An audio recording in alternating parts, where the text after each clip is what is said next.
محترم حاضرین کرام، بزرگان دین، نوجوانان ملت، گزشتہ جمعہ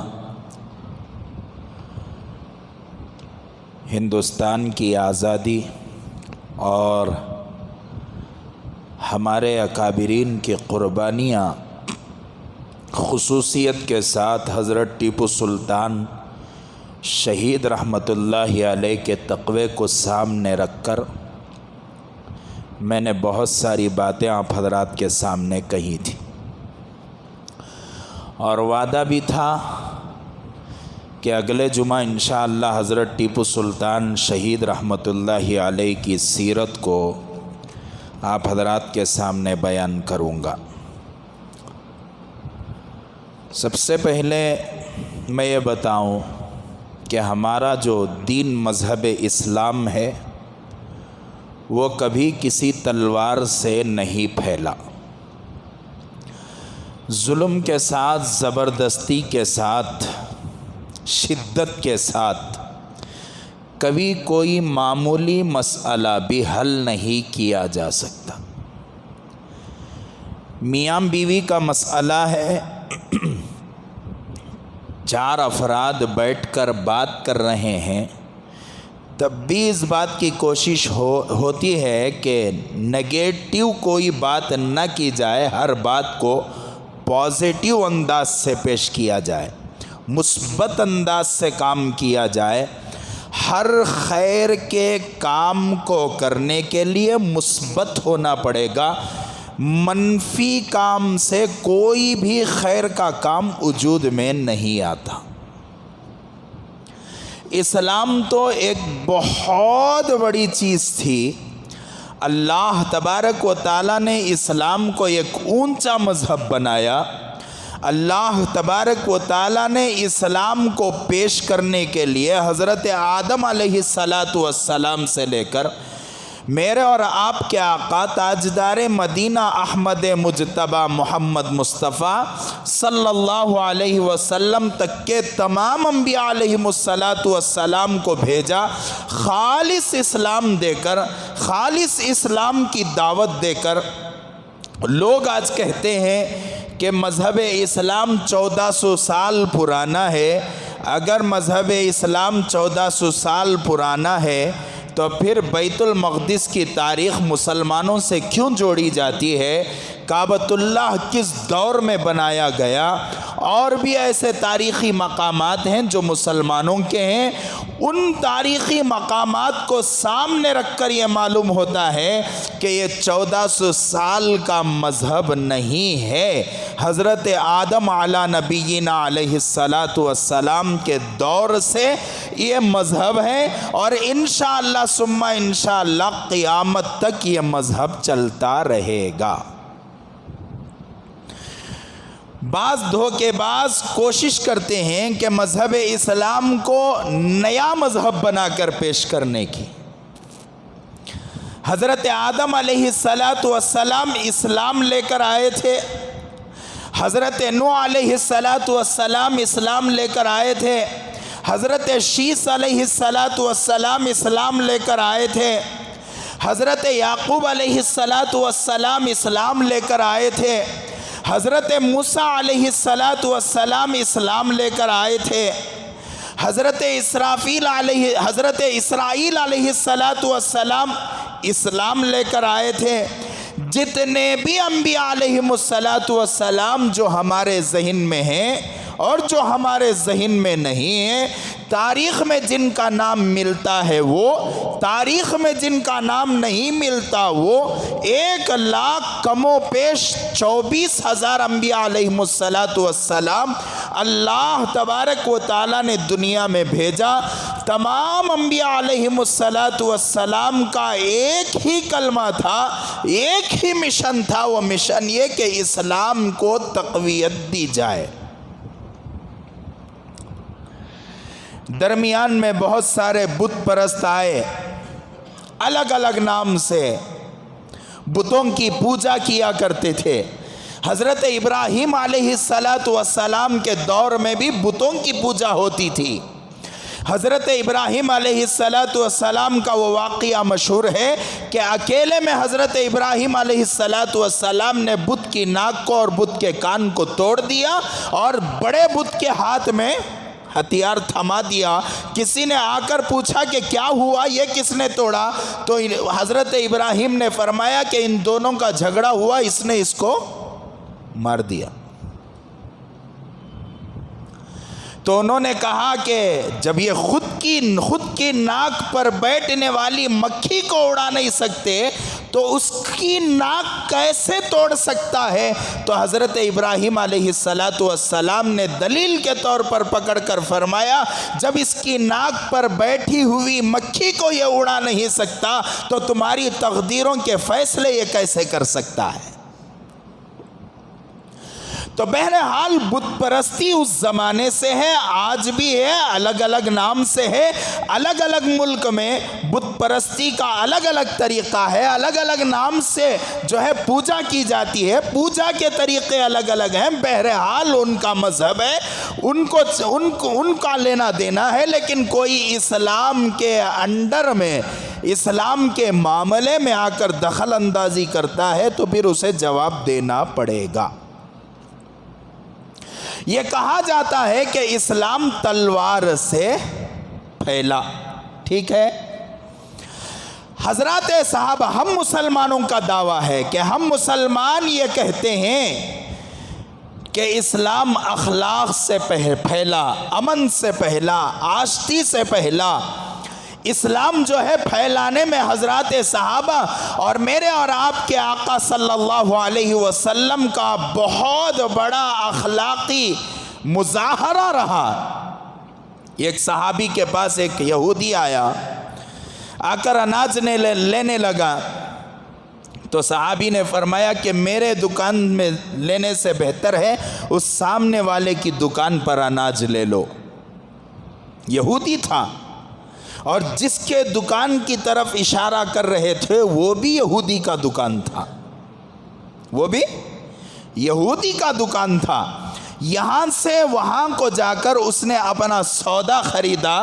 خریدتے ہوئے اس یہودی سے کہا کہ کیسا مسلمان ہے کہ مسلمان ہو، میرے یہودی ہونے کی وجہ سے اپنے دکان سے اس نے اناج کو نہیں دیا۔ تو اس یہودی نے کہا کہ بھائی مسئلہ یہ نہیں ہے، صبح سے اس نے بیپار کیا، کاروبار کیا ہے، اس کی زندگی کا جتنا سرمایہ اسے چاہیے تھا اس نے کما لیا ہے، آج کی روزی روٹی کے اس کا انتظام ہو چکا ہے۔ وہ صبح سے میری دکان پر دیکھ رہا ہے کہ میری دکان پر کوئی گاہک نہیں آیا، میرا کاروبار نہیں ہوا، تو اس نے یہ خیال کیا کہ میری روزی روٹی کا تو انتظام ہو چکا، میرا انسان بھائی، میرا ایک سامنے والا بھائی، اس کے دکان پر روزی کا مسئلہ نہیں حل ہوا ہے۔ اس کے محمد، اس کے نبی صلی اللہ علیہ وسلم کی تعلیمات ہیں کہ اکرام کیا کرو، سب کا خیال کیا کرو، انسانیت کو سامنے رکھ کر کام کیا کرو، اس لیے اس میرے مسلمان بھائی نے میرے پاس تمہیں بھیجا ہے۔ وہ گیا اور وہاں سے تو سودا اس نے خرید لیا، سودا خرید کر اس کے پاس آیا، آ کر کہنے لگا کہ بھائی میں نے تو جو مجھے اناج کی ضرورت تھی اس اناج کو تو میں نے خرید لیا، تیرے پاس بھی ایک چیز خریدنے کے لیے آیا ہوں جو مذہب دوسروں کا خیال کرتا ہوگا، جو مذہب دوسرے مذہب والوں کا خیال کرتا ہوگا، جو مذہب اپنے دشمنوں کا خیال کرتا ہوگا، وہ کبھی جھوٹا مذہب نہیں ہو سکتا۔ اس کے دکان میں تو میں نے سودا کو خرید لیا، اس کے دکان میں میں نے اناج کو خرید لیا، تجھ سے گزارش ہے کہ تیرے دکان سے مجھے ایمان کی دولت عطا کر دے۔ یہ اخلاق تھے، یہ اخلاق تھے۔ جنگ فتح ہوئی، کئی قیدی اللہ کے رسول صلی اللہ علیہ وسلم کے پاس آئے، حضور صلی اللہ علیہ وسلم نے ان کو باندھ رکھا، روزانہ ان کے کھانے کا نظام کیا جاتا، مسجد نبوی میں ان کے کھانے کا نظام ہوتا، ان کے اچھے برے اور صحت کی جانچ ہوتی، 2 یا 3 دن تک انہیں باندھے رکھا اور حضرات صحابہ ان کے سامنے اپنے اخلاق کا مظاہرہ کرتے۔ اللہ کے رسول صلی اللہ علیہ وسلم صحت دریافت کرتے، حضرات صحابہ صحت دریافت کرتے، اور حال یہ ہوا کہ 3 دن کے بعد سارے قیدیوں نے اللہ کے رسول کے ہاتھ پر ایمان کو قبول کر لیا۔ حضرت علی اور ایک مشرک کی آپس میں جنگ ہوئی، کس کے لیے؟ اللہ کے لیے۔ اللہ کے لیے لڑنا، اللہ کے لیے محبت کرنا، یہ بھی ایمان کی دلیل ہے۔ اللہ کے لیے جنگ ہوئی، لڑتے لڑتے اچانک اس مشرک نے حضرت علی کے منہ پر تھوک دیا۔ حضرت علی اگر میں اور آپ ہوتے تو غصے سے پاگل ہو جاتے، حضرت علی رضی اللہ عنہ فوراً چھوڑ کر نیچے اتر گئے۔ اسے بڑا تعجب ہوا، اس نے پوچھا کہ بھائی علی، میرا اور تمہارا جھگڑا ہو رہا تھا، تم تو مجھ پر غالب آ چکے تھے، چاہتے تو تم مجھے قتل کر سکتے تھے، مار سکتے تھے، میں نے تم پر تھوکا تو شاید میں نے یہ سوچ کر تھوکا کہ تمہارے غصے میں اور اضافہ ہو جائے گا، لیکن تم چھوڑ کر مجھے نیچے اتر گئے۔ حضرت علی رضی اللہ عنہ نے فرمایا، تیرے تھوکنے سے پہلے تک جو میرے اندر غصہ تھا وہ اللہ اور رسول کے لیے تھا، وہ قرآن کے لیے تھا، وہ دین کے لیے تھا۔ تیرے تھوکنے کے بعد جو غصہ آیا تھا وہ اپنی ذات کے لیے ہو گیا، اس لیے میں تجھے چھوڑ کر نیچے اتر گیا۔ اتنا کہنا تھا کہ اس نے حضرت علی کے ہاتھ پر ایمان قبول کیا۔ کیا مذہب ہے ہمارا! اور کتنی مثالیں میں دے سکتا ہوں۔ اللہ کے رسول صلی اللہ علیہ وسلم کی سگا چچا حضور صلی اللہ علیہ وسلم کے حضرت حمزہ رضی اللہ عنہ کے کلیجے کو چیرا گیا، اندر سے دل کو نکالا گیا، اسے چبایا گیا، یہاں تک کہ ہندا کا ارادہ تھا کہ حضرت حمزہ رضی اللہ عنہ کی کھوپڑی میں میں شراب ڈال کر پیوں،